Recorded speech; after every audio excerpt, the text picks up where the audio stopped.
Bonjour, bon matin. Je suis Alter Basque et pour ce balado, je vais vous parler des plantes intérieures et extérieures ainsi que leur toxicité potentielle. Je vous préviens, à la fin de ce balado, comme exigé pour ce travail, je vais animer un petit questionnaire de 5 questions sous forme de caoutchouc. Alors restez à l'affût car tout pourrait être sujet de questions. En service de garde, l'inclusion d'éléments naturels comme des plantes est bénéfique au développement global des enfants. C'est un moyen de leur faire découvrir la nature autour d'eux, même lorsqu'ils sont à l'intérieur. Cependant, certaines plantes sont toxiques à différents niveaux, ce qui peut représenter un danger pour les enfants et le personnel éducateur. Alors, comment peut-on éviter cela? Tout d'abord, il faut savoir les risques et les dangers qui sont liés à la sécurité des deux groupes. Les enfants n'ont pas autant de connaissances que nous possédons sur notre environnement. Ils sont en apprentissage constant et ils n'ont pas un radar de danger aussi développé que celui des adultes. Leur curiosité peut les mener à initier certaines actions qui peuvent être dangereuses et même fatales. Alors, il est important de porter une surveillance et une vigilance constante sur les enfants, mais aussi sur les plantes autour de nous. C'est essentiel, car une négligence compromet la santé, la sécurité et le bien-être des enfants servis, selon l'article 5.3 de la loi sur les services de garde éducatifs à l'enfance, mise en vigueur le 27 juin 2024. Pour identifier les plantes intérieures et extérieures, toxiques et non toxiques, le CIU-SSS de la capitale nationale fournit une brochure digitale à ce sujet, nommée Des plantes toxiques chez nous. C'est le bouquet, avec ces informations, ainsi que des mesures potentielles d'intervention. Tout d'abord, certaines plantes intérieures produisent de la sève, comme l'aloès et la langue de feu. Le contact de la peau avec la sève peut représenter un risque pour les enfants et les éducatrices, car ce type de contact peut causer une éruption cutanée, alors une inflammation de la peau en contact. Comme mesure de prévention, nous pouvons mettre la plante hors de la portée des enfants, comme sur une table haute. Ceci n'est pas seulement une bonne pratique, mais une obligation légale. Comme mesure d'intervention, il faut tout d'abord rincer abondamment la peau affectée pendant environ 15 minutes. Après cela, téléphoner le centre antipoison. Au nécessaire, il faut retirer les vêtements affectés et laver les mains de soi-même et de l'enfant. Lors de l'appel avec le centre antipoison, il faut partager le nom de la plante, une description, le type d'intoxication, la partie de la plante qui a été touchée, les symptômes visibles, ainsi que la durée passée depuis le contact avec la plante. Similairement, il y a comme risque le contact des yeux avec la sève, ce qui s'applique autant comme un risque pour les enfants qu'avec les éducatrices. Ce risque peut s'appliquer, par exemple, lorsqu'on touche les régions oculaires avec des mains qui ont été en contact avec la sève d'une plante toxique. Comme effet, cela peut causer des irritations sévères aux régions oculaires, le gonflement des yeux et même une cécité temporaire, en d'autres mots, une perte de vision soudaine. Ça fait peur. Comme mentionné précédemment, il est important de placer ce type de plante en hauteur ou dans une zone inaccessible aux enfants.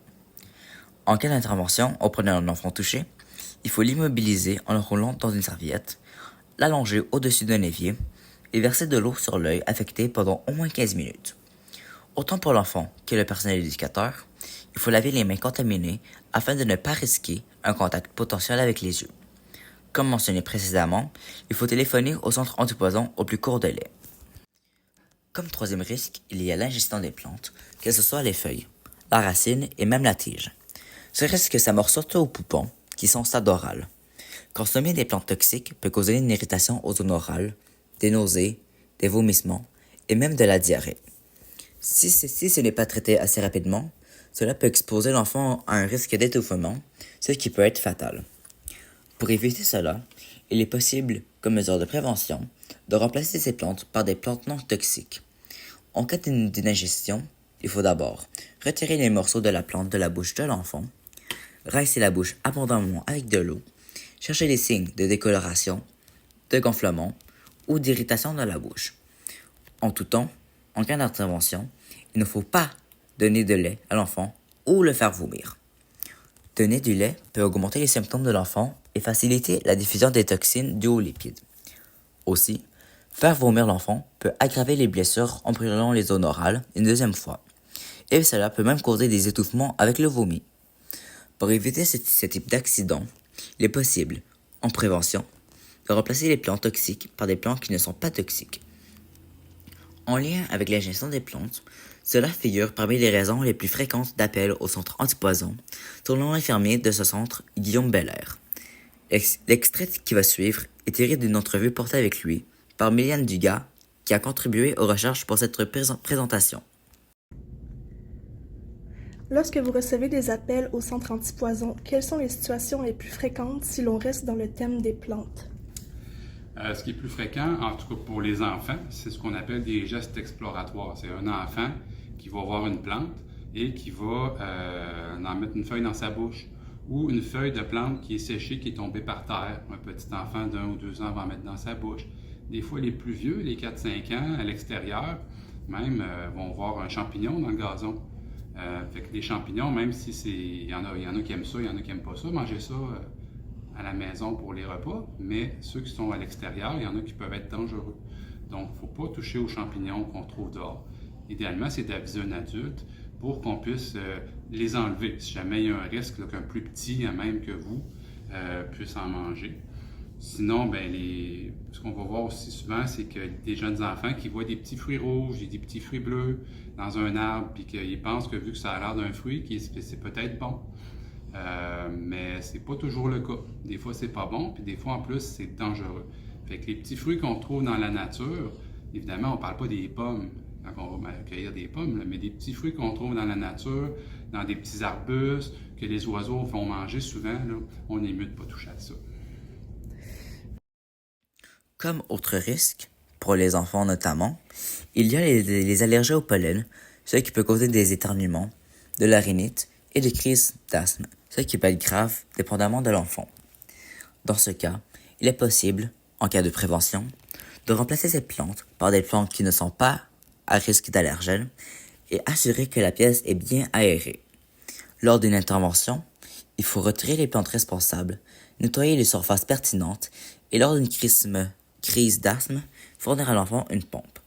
Cependant, il faut que l'enfant aille une prescription active d'un professionnel de la santé, identifiée à son nom, fournie par le parent, et s'assurer que celle-ci est dans la liste au dossier des médicaments de l'enfant.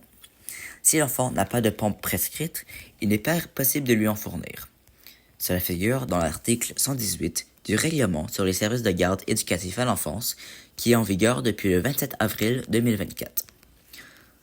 Cela va conclure ma présentation. Si vous envisagez à devenir éducatrice en service de garde et que vous envisagez l'inclusion des plantes dans votre milieu ou dans votre classe, assurez-vous que les plantes choisies ne soient pas toxiques, afin d'assurer non seulement la sécurité des enfants, mais aussi de la vôtre. Sur ce, je vous remercie de votre écoute.